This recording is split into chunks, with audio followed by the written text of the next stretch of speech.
지금부터 사랑과 기도로 만들어가는 생명 있는 방송 CHB 크리스찬 헤럴드 방송을 시작합니다. 매일 새벽 4시, 매일 밤 11시 하루의 시작과 마무리를 함께하는 CHB 크리스찬 헤럴드 방송은 크리스찬 헤럴드 신문과 가장 인기 있는 기독교 정보를 담고 있는 www.christianherald.com과 함께 오늘도 성실하게 여러분 곁에 함께할 것입니다. 하나님께서 선물로 주시는 오늘 하루를 CHB 크리스찬 헤럴드 방송과 함께 소망으로 열면서 오늘도 하나님을 섬기며 영혼을 사랑하는 복된 하루가 되시기를 바랍니다.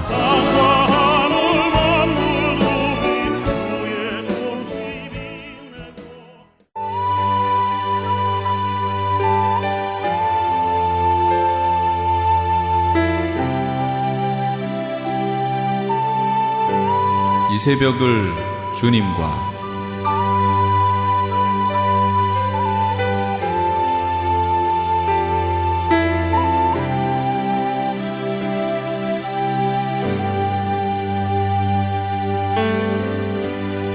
AM 1650을 통해 남가주 전역에서, AM 1540을 통해 하와이에서, 그리고 인터넷을 통해 전 세계에서 듣고 계시는 이 새벽을 주님과 애청자 여러분, 밤새 평안하셨습니까?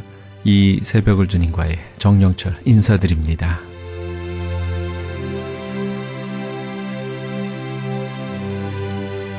매주 목요일 이 시간에는 프레이즈 교회 정대철 목사님의 말씀 먼저 보내드립니다. 오늘은 누가복음 2장 1절에서 20절까지의 말씀을 본문으로 하늘엔 영광, 땅에는 평화란 제목의 말씀 전해주시겠습니다. 제가 학생회를 다닐 때만 해도, 즉 중고등학교 때만 해도 지금도 기억이 나고 지금도 그때가 너무너무 그리운 것은 한국의 12월이 얼마나 춥습니까? 손이 곱아서 제대로 펼 수 없고 입이 다 얼어서 말을 제대로 할 수 없는 그런 추운 날씨에도 불구하고 335 짝을 이뤄서 각 가정을 방문하면서 크리스마스 새벽송을 돌던 그런 기억들. 정말 춥고 발은 왜 그렇게 시려운지, 왜 이렇게 오줌은 자꾸 마려운지, 추워서 그런지 손은 곱아가지고 잘 움직이지도 못하겠고, 노래가 됩니까? 입이 얼어서 말하기도 어눌해지는 그런 때. 근데도 그게 너무너무 즐거웠어요. 그때가 너무너무 그리워요. 정말 그 시절이, 저는 그렇게 다시 그렇게 할 수 없는 날이 오리라는 것을 제가 상상도 하지 못했습니다. 영원토록 새벽송은 이어질 줄 알았습니다. 그러나 미국은 이미, 그리고 한국도 오래전부터 새벽송이라는 게 없어졌다고 하는군요. 칸타타, 크리스마스 카드에는 아기 예수님의 탄생을 기뻐하면서 복을 비는 그런 카드 내용들이 적혀 사람들에게 나눠주기도 하고, 그러나 21세기를 살고 있는 오늘날 우리들에게 있어서 성탄절은 그저 상업주의, 그저 쾌락주의, 그저 감상주의에 빠져서 성탄절의 본질은 어디론가 사라져버린 그런 시대를 저희가 살고 있습니다. 언제부턴가 미국도 모든 언론에서는 크리스마스 시즌이라는 말을 절대로 하지 않습니다. 들어보셨습니까?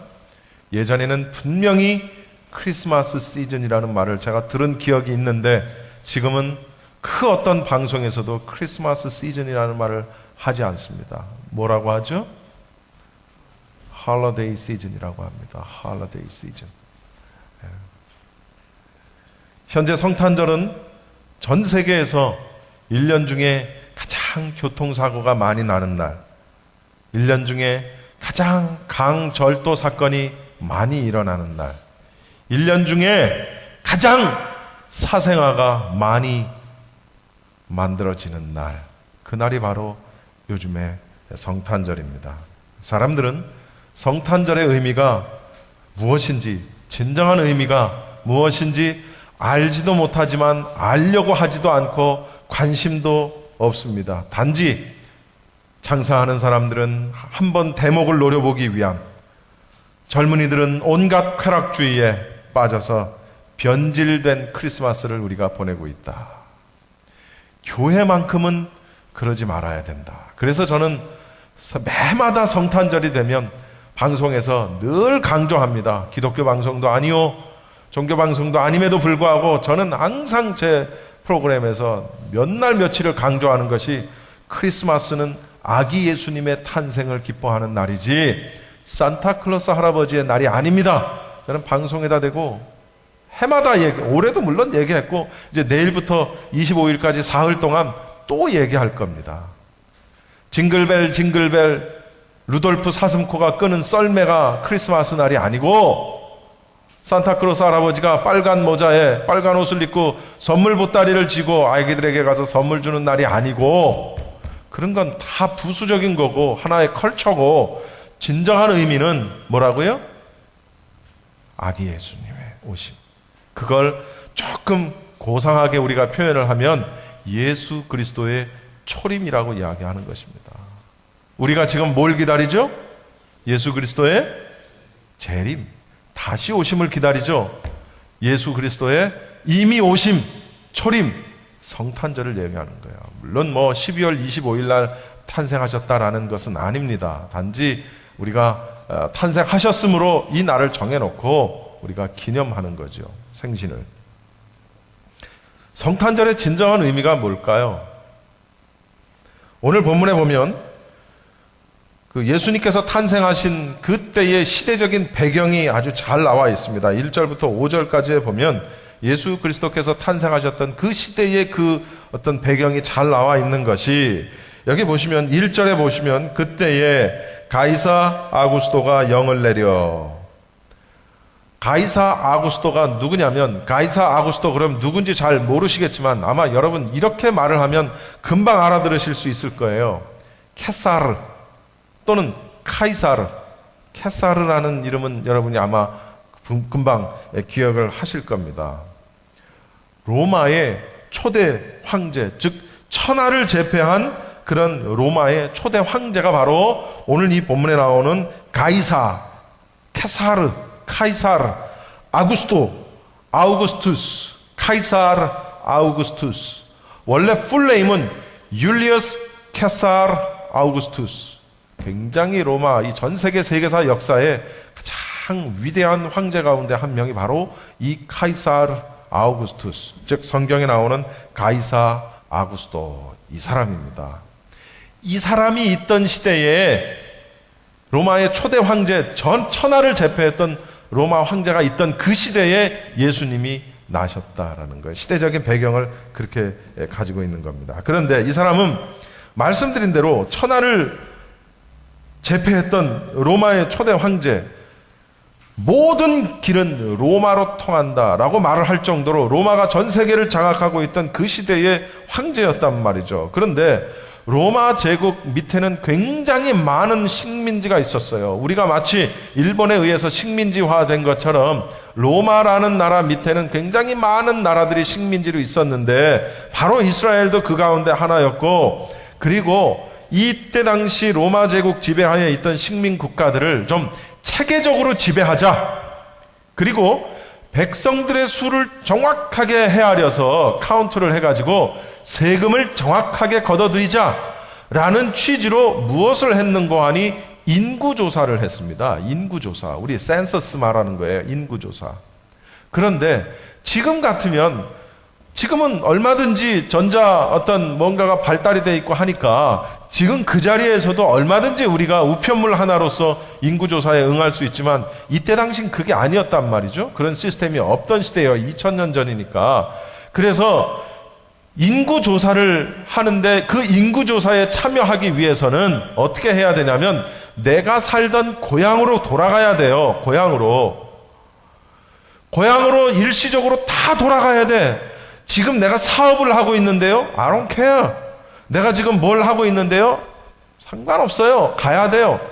그래서 이때 당시 가이사 아구스토가 영을 내렸어요. 천하로 다 호적하라. 인구조사 시킨 거예요. 그러니까 나사렛, 갈릴리 나사렛이라는 동네에 살고 있었던 요셉과 마리아, 이미 결혼을 한 요셉과 마리아가 이 사람들도 고향으로 가야 돼. 왜? 인구조사에 참여하게 해야 되니까.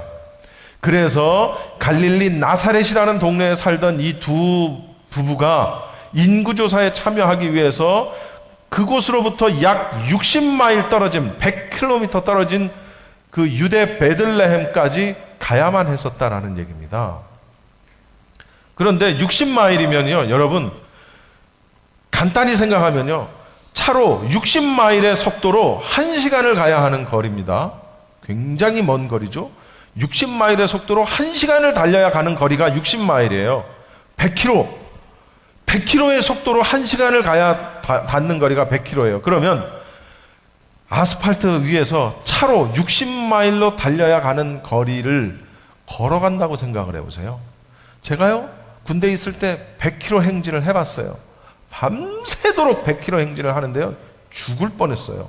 근데 그것도 제가 100km 행진한 길도 그냥 다 깎아놓은 길, 물론 뭐 산도 조금 타긴 했지만 깎아놓은 길을 따라서 밤새도록 쉬지 않고 걸어서 하루 걸렸지만, 이때 당시는 그게 아닐 거라고요. 차가 있을 리는 없고, 무슨 지금처럼 잘 닦여진 그런 길이 있을 리 만무하고, 그런데 중요한 건 마리아가 어떻게 됐어요? 임신 중이었어요. 이미. 그런데도 가야 돼. 100km, 60마일 떨어진 자기가 고향으로 가야 돼. 그래서 천하에 다 호적령이 내려지면서 요셉과 마리아도 어쩔 수 없이 그 호적에 응하기 위해서 60마일이 떨어진 유대 베들레헴까지 갔단 말이죠. 그런데 여러분, 왜 하필이면 이때 요셉과 마리아가 결혼하고 아직 아기가 해산되기 전에, 어쩌면 해산된 다음에 그렇게 했을 수도 있고 했어도 있고, 아니면 훨씬 그 전에 했으면 더 좋았을 텐데 왜 하필이면 그때 했을까? 우연이었을까? 예수님이 베들레헴에 태어나는 것이 우연이었을까? 그게 아니라는 거죠. 미가서에 보면 미가 선지자가 이렇게 예언을 합니다. 베들레헴 에브라다야, 너는 유다 족속 중에 작을지라도 이스라엘을 다스릴 자가 네게서 네게로 나올 것이라. 그의 근본은 상고의 태촌이라. 그러니까 이미 구약의 미가 선지자가 그 베들레헴이라는 곳에서, 아주 작은 고을 베들레헴이라는 곳에서 이스라엘을 다스릴 자가 나올 것이다 라고 예언을 했단 말이에요. 예언을.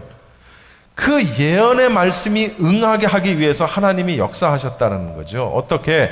가이사 아구스토로 하여금 황제가 되게 만드시고, 그로 하여금 마침 그때 호정령을 내리게 하셨다라는 얘기입니다. 그러니까 여러분, 우리가 이 세상에 당면하는 모든 일들, 자, 간단하게 얘기해서 우리가 미국에 살고 있으니까 미국 대통령이 하는 일들, 오바마 대통령이 하는 일들, 또는 한국의 대통령, 박근혜 대통령이 하는 일들, 또는 그 역대 대통령들이 하는 일들, 또는 앞으로 대통령이 될 사람이 하는 일들, 모든 사람들이 하는 그 일들이 다 자기가 좋아서 하고, 자기가 결정을 하고, 자기가 어떻게 하고, 어떻게 하지만, 그러나 그 뒤에서 역사하시는 하나님의 섭리가 있다라는 사실이에요. 그러니까 세상 사람들의 눈에는 그것이 우연처럼 보이지만 우리는 그것을 뭐라고 말한다?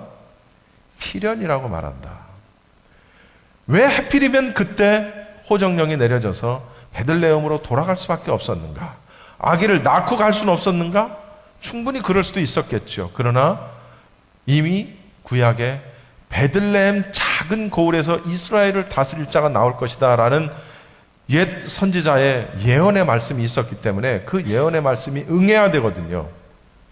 그런 예언의 말씀이 굉장히 많은 곳에 있습니다. 좌우지간.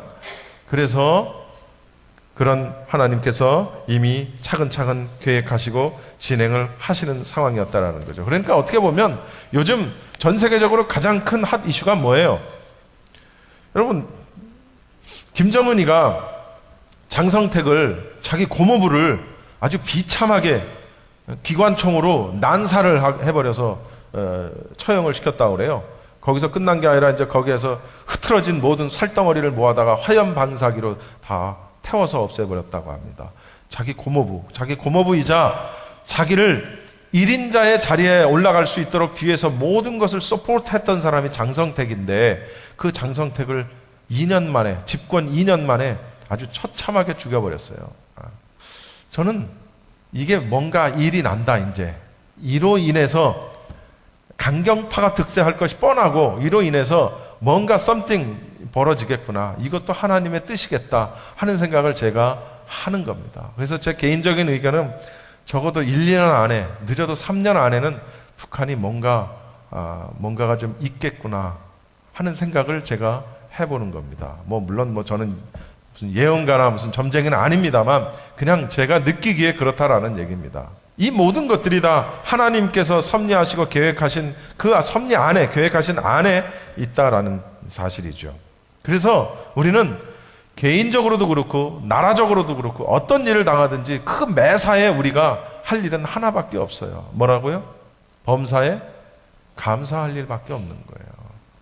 왜 성경에서 범사에 감사하라고 하셨겠어요? 나쁜 일이어도 그것이 하나님께서 필요하신 일이고 하나님의 계획하심에, 섭리하심에 필요하신 일이기 때문에 그렇게 했을 거라는 거죠. 그러니까 우리는 한 가지밖에 없어요. 따지고 들 게 없다라는 거예요. 왜 내 생각엔 이렇게 하면 좋은데 하나님 말씀하시는 거죠. 내 생각과 네 생각은 다르다. 또 말씀하시는 거죠.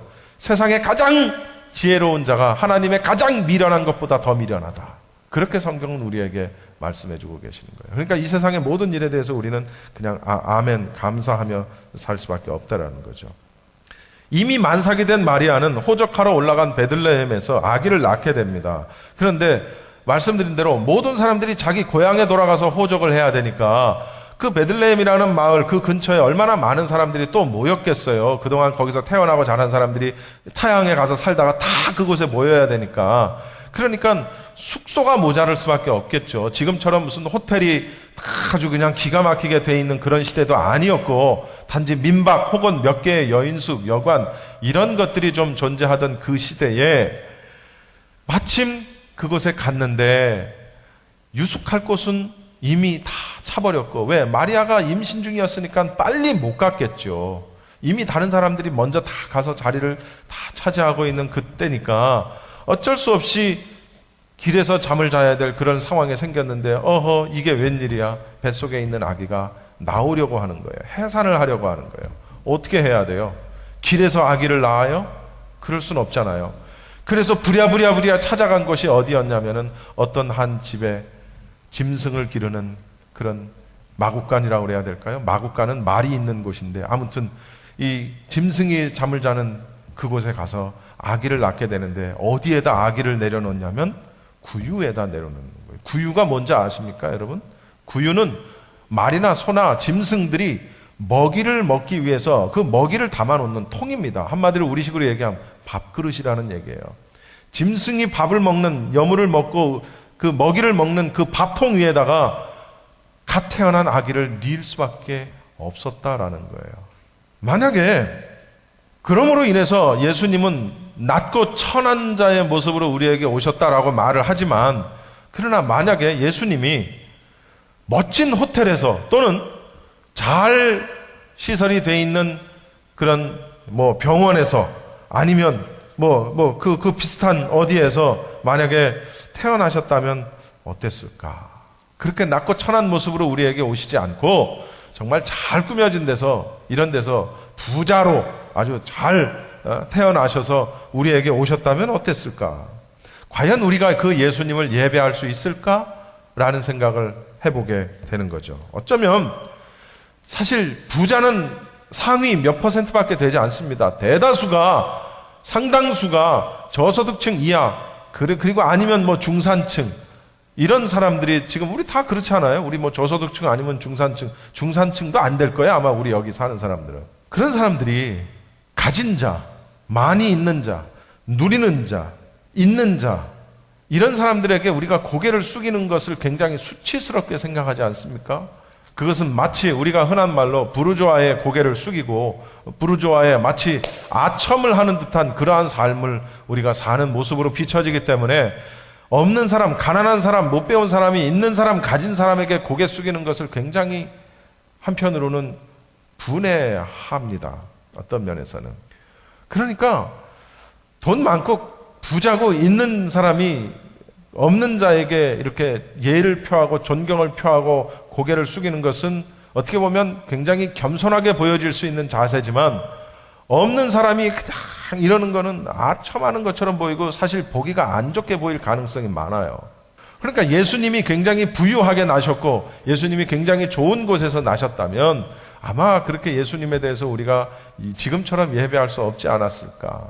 예수님은 낮고 천한 곳에서 오셨기 때문에 그곳에서 나셨기 때문에 훨씬 우리 모두를 아우를 수 있는 그런 모습이시지 않았을까. 그래서 그런 선택을 하신 것이 아닐까 하는 생각을 우리가 갖게 된다는 거죠. 근데 오늘 제가 설교 가운데 가장 하고 싶은 말씀이 뭐냐면 이겁니다. 이제 지금부터 하는 얘기입니다. 목자들 얘기를 저는 하고 싶어요. 목자들. 예수님의 탄생 소식을 누가 제일 먼저 들었어요? 따라합시다. 목자. 뭐 하던 목자예요? 양떼를 치던 목자들.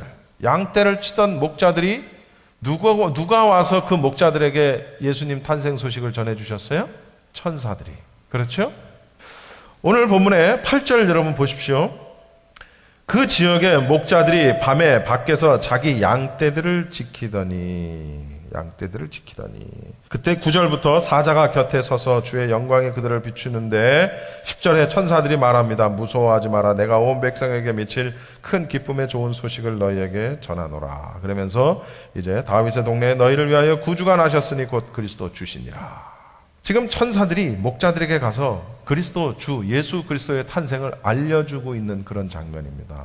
그런데 저는 이 말씀을 보면서 어떤 걸 제가 눈에 확 들어왔냐면 8절에 보시면 그 지역의 목자들이 밤에 밖에서 자기 양떼를 지키더니 라는 말씀이 있거든요. 여러분 이게 무슨 의미냐면 제가 어떻게 이걸 이해했냐면 밤에 잠을 자지 않고 깨어 있었다라는 사실이죠. 이 사람들은 모두가 잠든 밤에 이 양을 지키는 이 사람들은 잠을 자지 않고 깨어 있는 상태에서 천사를 만나게 되었다라는 사실이에요. 잠을 자고 있는 목자지만 잠을 자고 있는 목자들을 깨워서 천사들이 그들에게 이 예수 그리스도의 탄생 소식을 알린 게 아니라는 거죠. 야 일어나봐. 내가 지금 소식을 하나 가져왔는데 말이야. 이러면서 천사들이 그 말을 전한 게 아니었다라는 사실입니다. 뭐예요? 깨어있는 자들에게 나타났다는 거죠. 예수님도 마지막에 기도하시면서 제자들에게 말씀하시는 거예요. 깨어있을 수 없느냐? 깨어있을 수 없느냐? 라고 말씀하시는 겁니다. 예수님은 왜 잠을 자느냐라고 꾸짖지 않으셨어요. 잠을 안 자고 어떻게 살아요? 왜 잠을 자느냐라고 꾸짖지 아니하시고 왜 깨어있지 않느냐? 깨어있을 수 없느냐라고 꾸짖으셨다는 얘기죠. 양떼를 지키는 목자들이 깨어있을 때 천사들이 나타나서 기쁜 소식을 전합니다. 다시 말하면 예수님의 재림의 소식도 깨어있는 자들에게 먼저 전달될 것이라는 사실입니다. 할렐루야. 깨어있는 자들. 성경에는 누누이 깨어있기를 강조합니다. 예수님 때부터 깨어있기를. 그래서 우리가 깨어있는 것이 이렇게 중요하다는 것을 우리가 알아야 되겠고요. 그리고 15절 말씀에 뭐라고 나오냐면 천사들이 떠나 하늘로 올라가니 목자가 서로 말하되 이제 베들레헴으로 가서 주께서 우리에게 알리신 바 이 이루어지는 일을 보자 하고. 여러분, 목자들은 깨어 있었기 때문에 예수님의 탄생 소식을 들었고 그 다음 그 탄생 소식을 들은 즉시 목자들이 서로 말을 합니다. 이제 베들레헴으로 가서 주께서 우리에게 알리신 이 이루어진 일을 보자. 양을 치던 목자들은 예수님의 탄생 소식을 들은 그 즉시 반응을 했다는 거죠. 그래요? 양들을 우리 다 갖다 놓고 한번 찾으러 가볼까? 이게 아니었다라는 사실이죠. 그 소식을 듣자마자 이제 목자들이 서로 말하되 이제 베들레헴으로 가서 하면서 베들레헴으로 그 즉시 갔다라는 사실이죠.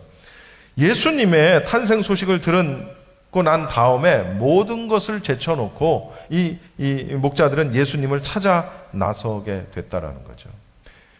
예수님을 찾는다라는 것은 양떼를 지키는 일보다 훨씬 가치 있는 일이다라는 사실입니다.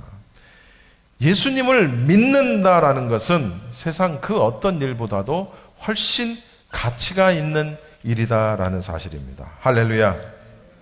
우리는 여러분 보십시오. 이 세상의 경제 논리 때문에 일을 해야 해요. 저도 일합니다. 저도 아침 새벽부터 일하고 일해요. 여기 있는 분들 다 일해요.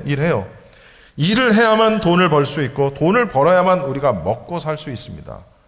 일을 하지 않으면 돈을 벌 수 없고 돈을 벌 수 없으면 먹고 살 수 없고 먹고 살 수 없으면 죽을 수밖에 없어요. 어떤 일이든 작은 일이든 큰 일이든 파트타임을 하든 풀타임을 하든 무엇을 하든 좌우지간 일을 해야만 우리가 살 수 있는 그런 세계에 우리가 살고 있습니다. 그러나 일을 안 하면 죽는다고 해서 일을 안 하면 먹을 수가 없어서 죽는다고 해서 먹고 사는 일이 예수님을 만나는 일보다 더 중요할 수는 없다라는 사실입니다. 할렐루야.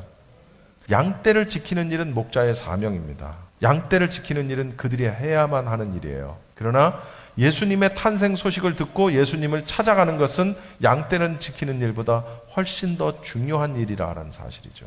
비록 우리가 먹고 살기 위해서 일을 하지만 그것이 예수님을 만나는 일보다 더 중요할 수 없다라는 사실입니다. 그래서 누가복음 17장, 우리 같은 누가복음이니까 요거 하나 찾아보고 말씀을 마치겠습니다. 누가복음 17장 27절, 29절 이런 건 줄 쳐놓으면 아주 좋은 누가복음 17장 27절, 29절. 노아가 방주에 들어가던 날까지 사람들이 먹고 마시고 장가들고 시집가더니 홍수가 나서 저희를 다 멸하였을 때 또 롯의 때와 같으리니 사람들이 먹고 마시고 사고 팔고 심고 집을 짓더니 롯이 소돔에서 나가던 날에 하늘로서 불과 유황이 비오듯 하여 저희를 멸하였느니라. 자, 여러분, 노아가 방주에 들어가던 날까지 사람들은 어떻게 했다고요? 먹고 마시고 장가들고 시집가고 그랬더니 홍수가 나서 그들을 다 멸망시켰다. 여러분, 여기 사람들이 먹고 마시고 장가들고 시집가는 게 나쁜 일입니까? 나쁜 일이 아니죠. 그건 지극히 우리가 해야 할 일이고 그건 당연한 일입니다. 물론 이 말씀 왜 여기 또 먹고 마시고 사고 팔고 심고 집을 짓고 이게 나쁜 일이에요? 이거 다 우리가 하는 일이에요. 그렇죠? 지금도 하는 일이에요.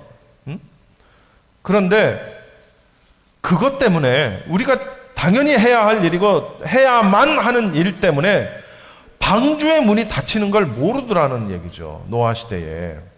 열심히 일하세요. 열심히 일하세요. 심으세요. 열심히 거두세요. 시집 가셔야 되는 분들은 시집도 가시고 장가 가셔야 되는 분은 장가도 가시고 팔 거 있으면 파시고 살 거 있으면 사시고 이게 세상의 경제 논리입니다. 이걸 벗어나서 우리는 살 수가 없어요. 열심히 일하세요. 바쁘게 일하세요. 그러나 그 과정에서도 우리가 잊지 말아야 될 게 있어요. 노아의 방주의 문이 닫힌다는 사실이에요. 그러니까 우선순위를 결정을 하시라고요. 결정을. 우선순위를. 그리고 내가 일을 하면서도 또 한켠에는 늘 우리가 주님을 바라보고 주님과 함께 동행하는 삶을 살아야 된다는 사실이죠. 노아 시대 때 그 사람들이 나쁜 짓을 많이 했지만 다 패역하고 범죄하고 죄짓고 했지만 방주가 만들어지는 기간이 몇 년이었습니까? 방주가 만들어지던 기간이 120년이죠. 120년이라는 세월 동안 방주가 만들어졌어요. 만들어지는 동안 그들은 먹고 마시고 잠자고 팔고 사고 하면서 그 방주를 만드는 노아를 비웃었단 말이죠. 충분히 하나님이 시간을 주셨는데도 불구하고 그들은 그렇게 하지 않았다는 거예요. 그 방주가 얼마나 소중한지를 미처 깨닫지를 못했다는 거죠. 우리의 삶이 얼마일지 모르겠어요. 저도 1년 뒤 혹은 10년 뒤 혹은 20년 뒤에 지금 우리가 이렇게 보는 사람들을 못 볼 수도 있잖아요. 세상의 종말이 문제가 아니라 내 개인의 종말이 문제 아니겠습니까?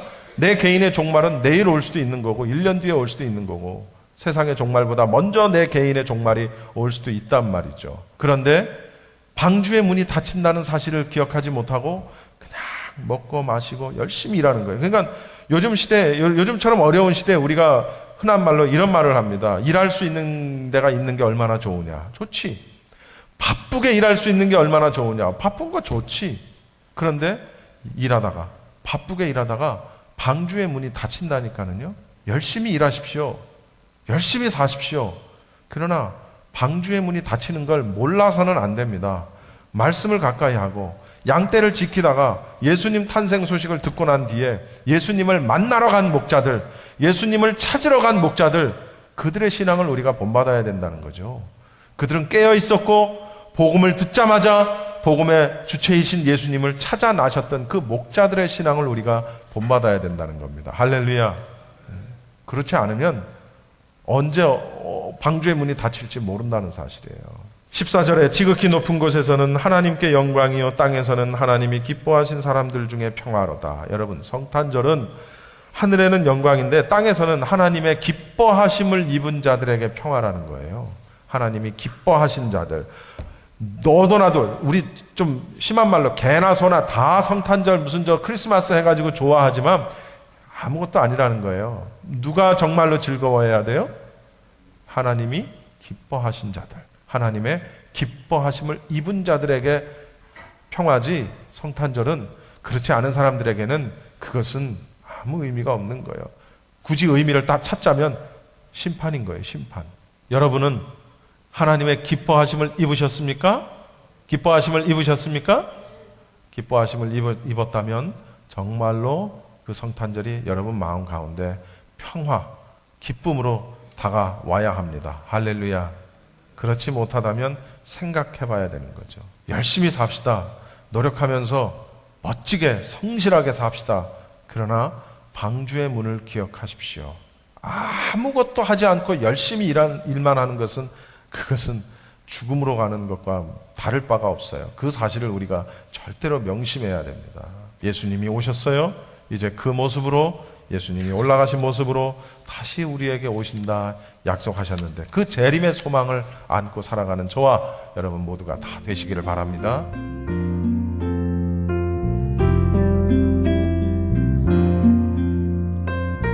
지금까지 프레이즈교회 정대철 목사님께서 하늘엔 영광, 땅에는 평화란 제목의 말씀 전해주셨습니다.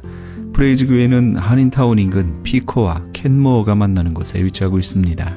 신앙상담이나 교회에 대해서 좀 더 자세히 알기 원하시는 분은 전화 213-700-9833 213-700-9833 프레이즈교회로 연락주시기 바랍니다.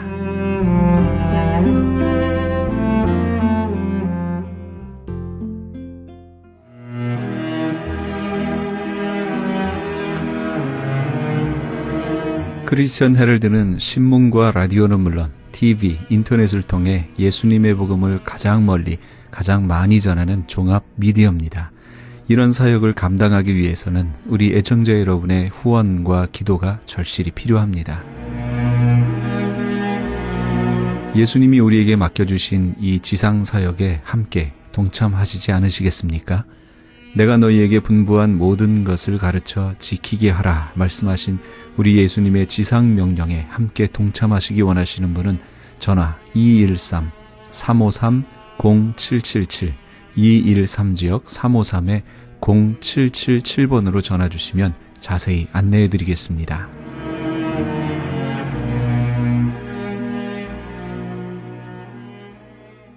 지금 여러분께서는 AM 1650과 인터넷을 통해 미 전역과 전 세계에서, 하와이에서는 AM 1540으로 방송되는 크리스찬 헤럴드의 이 새벽을 주님과 일부 함께하고 계십니다. 방송 시간과 설교 편성표는 크리스찬 헤럴드 신문 주간 편성표나 홈페이지 cheraldus.com에서 확인하실 수 있습니다. 계속해서 헌추빌 침례교회 지준호 목사님의 말씀 보내드립니다. 오늘은 누가복음 2장 1절에서 20절까지의 말씀을 본문으로 목자들의 기쁨이란 제목의 말씀 전해주시겠습니다. 이런 질문을 합니다. 어떤 신앙이 좋은 신앙입니까? 이런 질문을 하는 거예요. 여러분들은 어떤 신앙인이 좋은 신앙인이다 이렇게 생각하십니까? 교회에서 열심히 일하고 헌금 많이 내고 그런 분들이 좋은 신앙인입니까? 우리들이 신앙생활하면서 좋은 신앙인이 어떤 신앙인이다 하는 것을 정의를 정확하게 내리는 게 참 중요하다고 저는 생각을 해요. 어떤 신앙인이 좋은 신앙인이라고 생각하십니까?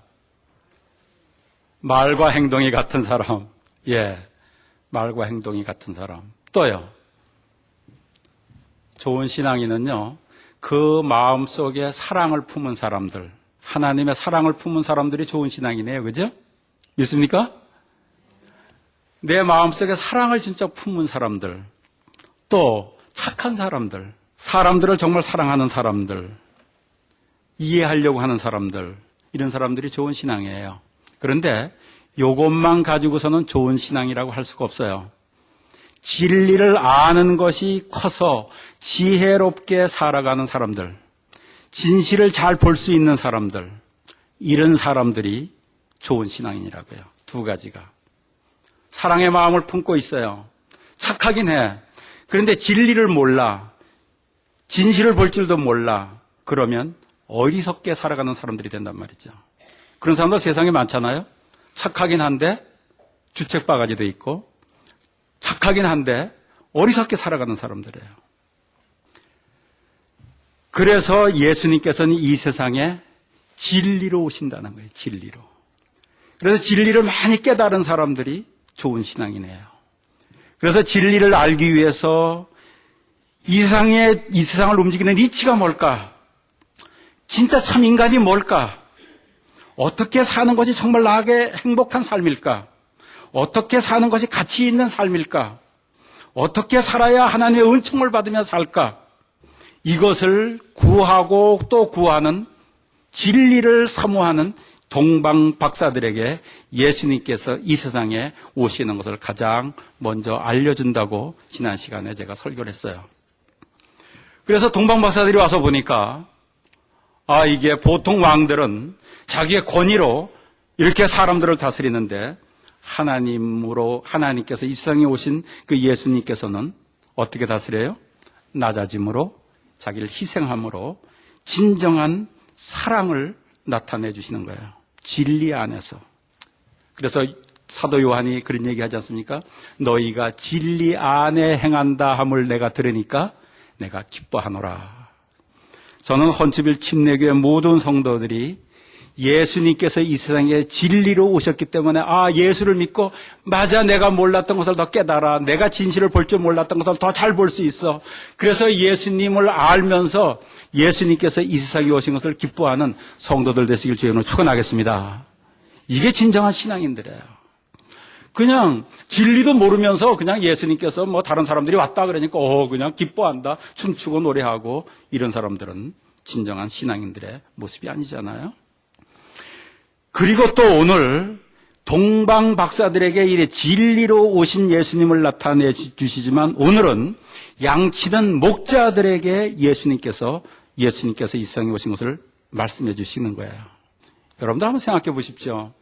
왜 하필 들에서 양을 치면서 양의 오물이 묻어가지고 냄새나는 그 목자들에게, 옷도 남루하게 입은 목동들에게 하나님이 이 세상에 오시는 것을 말씀하실까? 가장 먼저 말씀하실까 궁금하지 않으세요? 양치는 목자들은 밤이 가장 싫어요. 밤이. 왜? 밤에 잠을 잘 수가 없어요. 왜냐하면 밤이면 이리들이 양을 훔쳐가려고 살금살금 기어오는 거예요. 그래서 목자들은 밤에 잠을 못 자요. 낮에는 멀리서 이리들이 오면 쉽게 할 수 있잖아요. 멀리서 오면 그냥 이리가 멀리서 잘 보이니까 그냥 돌을 던져가지고서 이렇게 쫓아버리면 되는데, 밤에는 보이지가 않아요. 또 이리들 입장에서 보면은 밤이 가장 양 훔쳐가는 가장 좋은 기회예요. 그죠? 밤이니까, 안 보이니까. 살금살금 기어가도 목자들이 잘 보질 못해요. 그래서 살금살금 밤이면 살금살금 이리들이 기어옵니다. 소리도 안 내고. 그러니 목자들은 더 신경을 쓰고 이리들이 오는 것을 막느라 잠을 자지 못하고 한눈을 팔지 못하고 양들을 지키고 있는 거예요. 그러다가 어느 날 보니까 이리가 가까이 왔어. 그러면 어떻게 합니까? 이놈 하고서 막대기로다가 쫓아내고 또 돌을 뒤에 던지고 그러잖아요. 그럼 어떤 이리들은 목자들한테도 덤벼들더라고요. 목자들을 물으려고. 그러면 마귀시 되니까 그 지팡이를 휘두르고 쫓아버리잖아요. 그러면 이리들이 도망을 갑니다. 도망을 가면서 침을 질질 흘리면서 입을 쩍쩍 따시면서 도망을 갔다가 다시 양을 훔쳐갈 기회를 또 찾는 거예요. 이게 목자들이에요. 목자들이 이렇게 잠자지 못하고 양들을 지키고 있을 때 그 목자들 주위에 빛이 환하게 비치는 거예요. 그리고 주위에 사자가 옆에 서 있습니다. 갑자기 환한 빛이 비치니까 목자들이 무서워하는 거예요. 두려워하는 거예요. 이때 천사가 얘기를 하잖아요. 무서워 말라.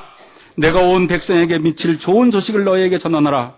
오늘날 다윗의 동네에 너희를 위하여 구주가 나셨으니 곧 그리스도 주시니라. 그리고 말씀하시는 거예요. 너희가 가서 강보에 쌓여 누인 구유에 누인 아기를 보리니 이것이 너희에게 표적이니라. 그리고 천군 천사 소리가 들리는 거예요.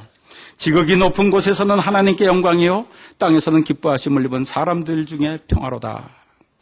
이러한 광경을 목격한 목자들이 서로 이야기를 하는 거예요. 야, 우리 빨리 베들레헴으로 가보자.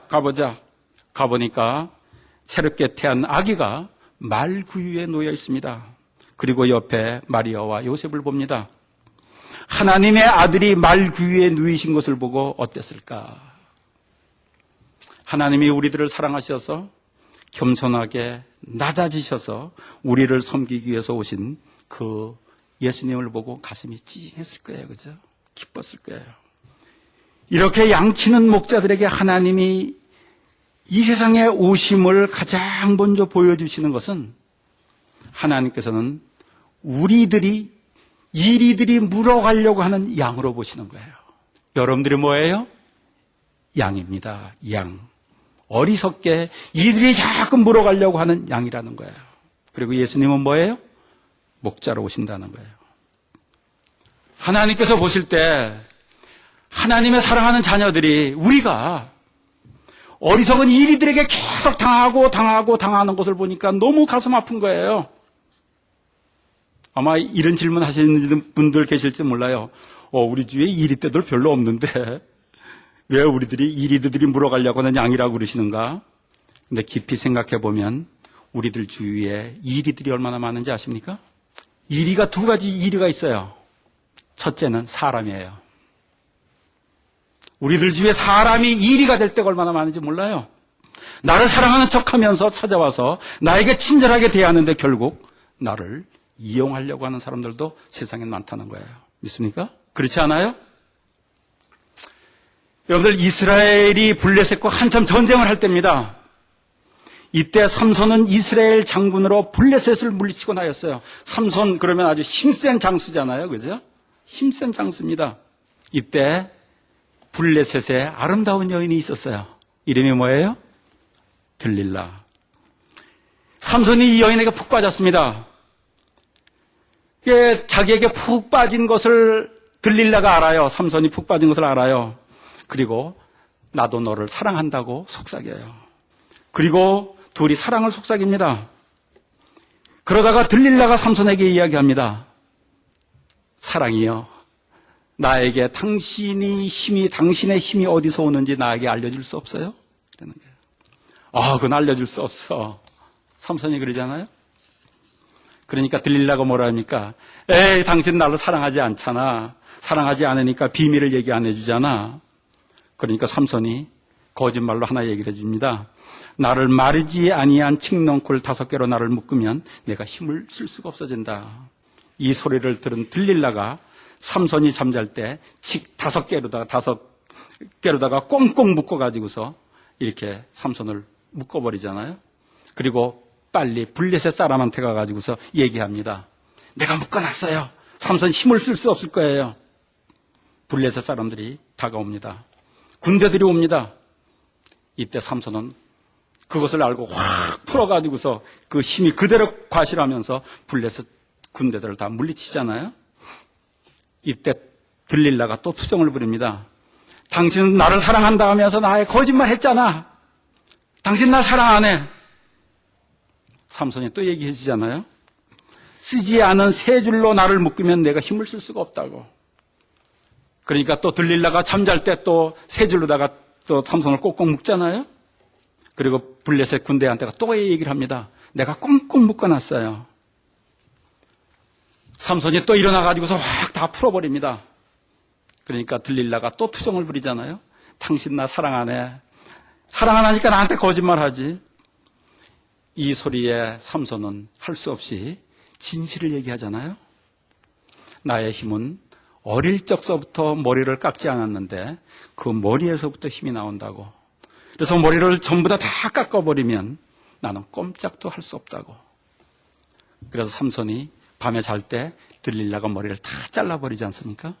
그리고 블레셋 군대한테 똑같이 얘기를 했어요. 다 이제 머리를 잘라봐가지고 이제 힘을 쓸 수 없다고. 블레셋 군대가 왔어요. 와보니까 군대가 와가지고서 힘을 쓰려고 그러니까 삼손이 힘을 쓸 수가 없어요. 그래서 블레셋 군대에게 잡히지 않아요? 그 잡히니까 블레셋 군대가 삼손의 눈을 뽑잖아요. 그리고 꽁꽁 묶어가지고서 큰 맷돌을 돌리게, 소처럼 맷돌을 돌리게 만들잖아요. 이때 들릴라는 삼손에게 뭡니까? 일이에요, 일이. 사랑을 가장한 일이란 말이죠. 이 세상에 나를 이용하기 위한 간사한 소리들이 얼마나 많은지 여러분들 아십니까?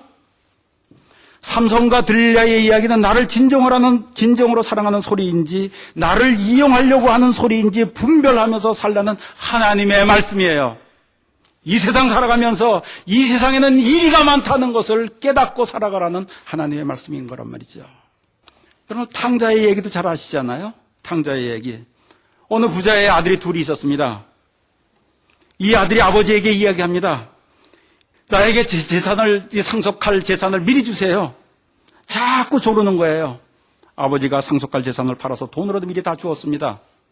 아들이 나가가지고 신나서 재산을 가지고서 나가보니까 돈을 가지고 나가니까 사람들이 얼마나 그래 친절한지 말이에요.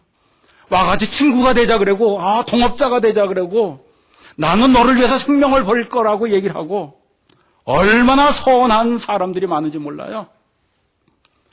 와서 어떤 사람들은 돈을 빌려달라 그럽니다. 그럼 돈을 막 빌려주는 거예요. 그래가지고서 친한 친구들이 얼마나 많은지 몰라요.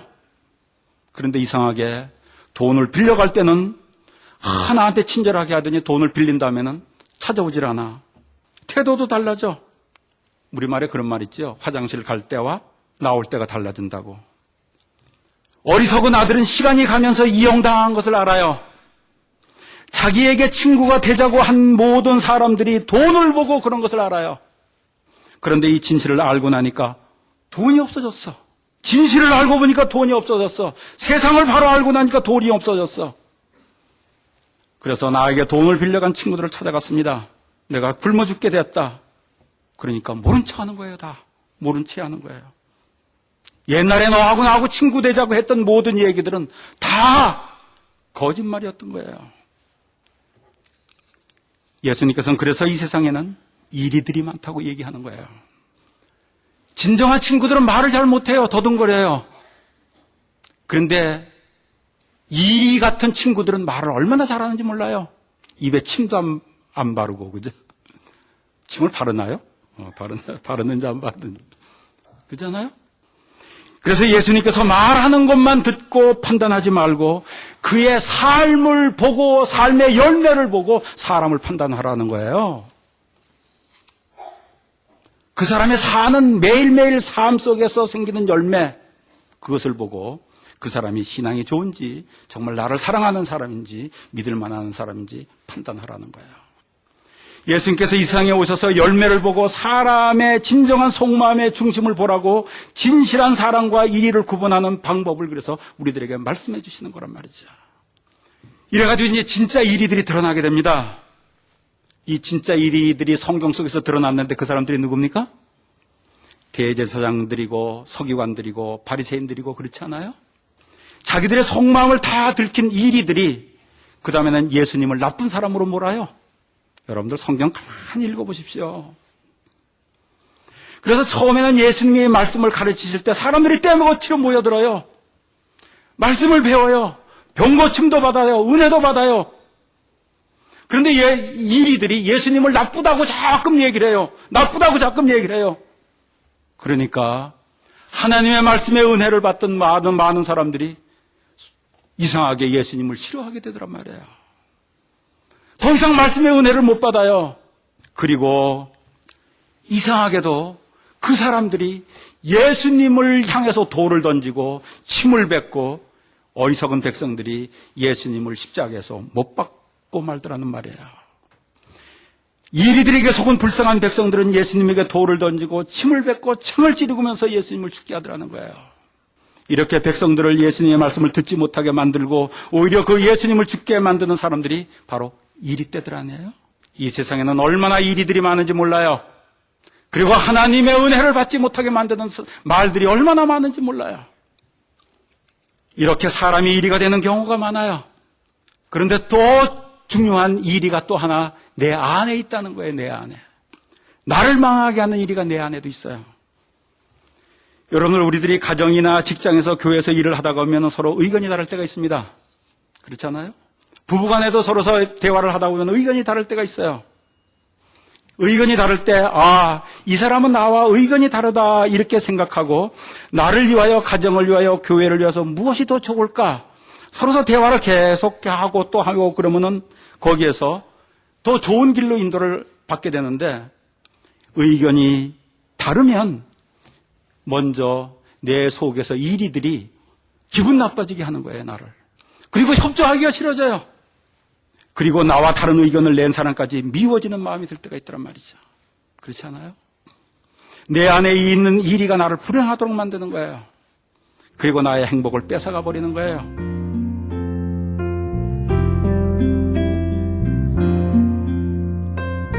지금까지 헌치빌 침례교회 지준호 목사님께서 목자들의 기쁨이란 제목의 말씀 전해주셨습니다. 헌치빌 침례교회는 알라바마 헌치빌에 위치하고 있습니다.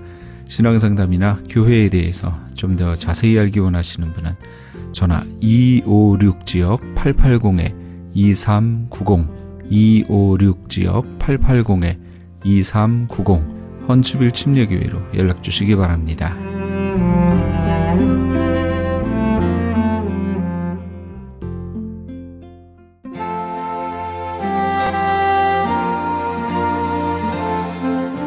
안녕하세요. 완도에서 온 김정두 목사입니다.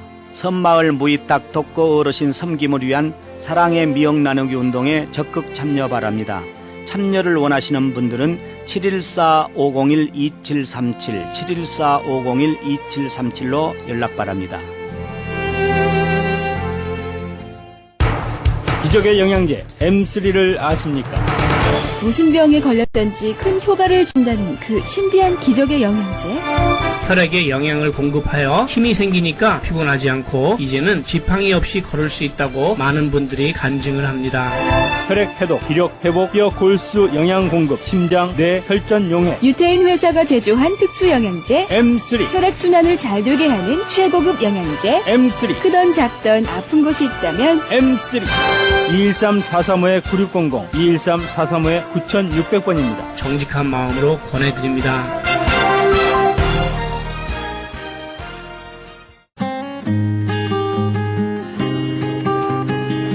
교계 게시판.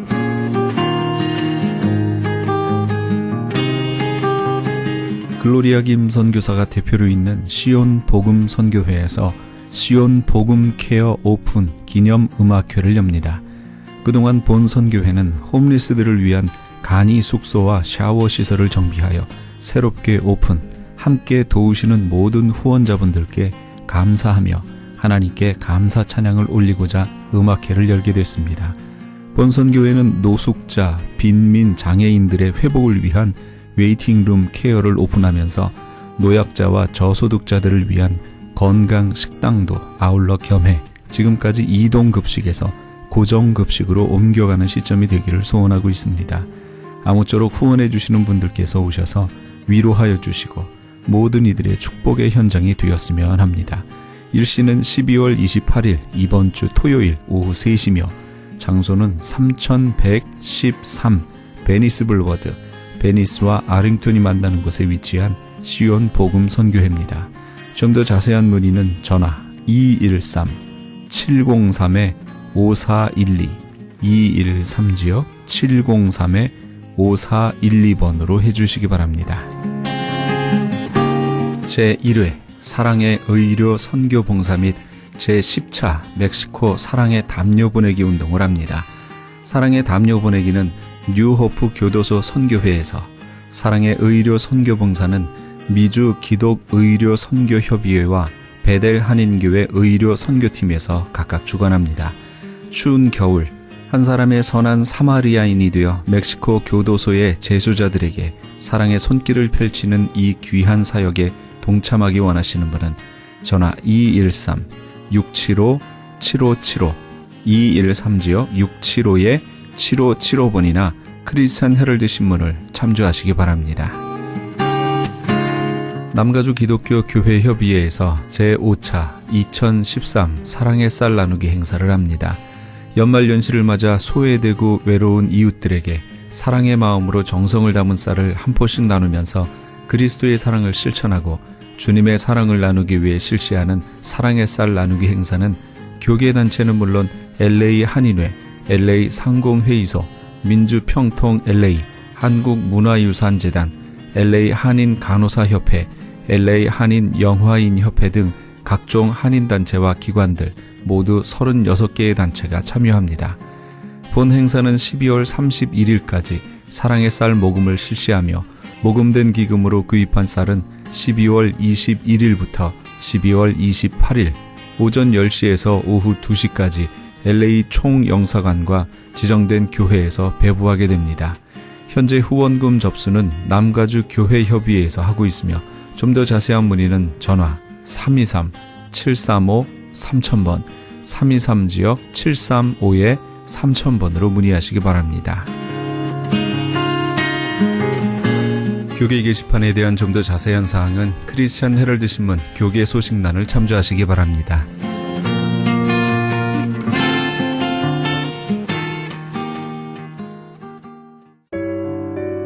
오 놀라운 구세주 함께 하시면서 이 새벽을 주님과 1부 여기서 마칩니다. 잠시 15 후에 2부에서 돌아오겠습니다.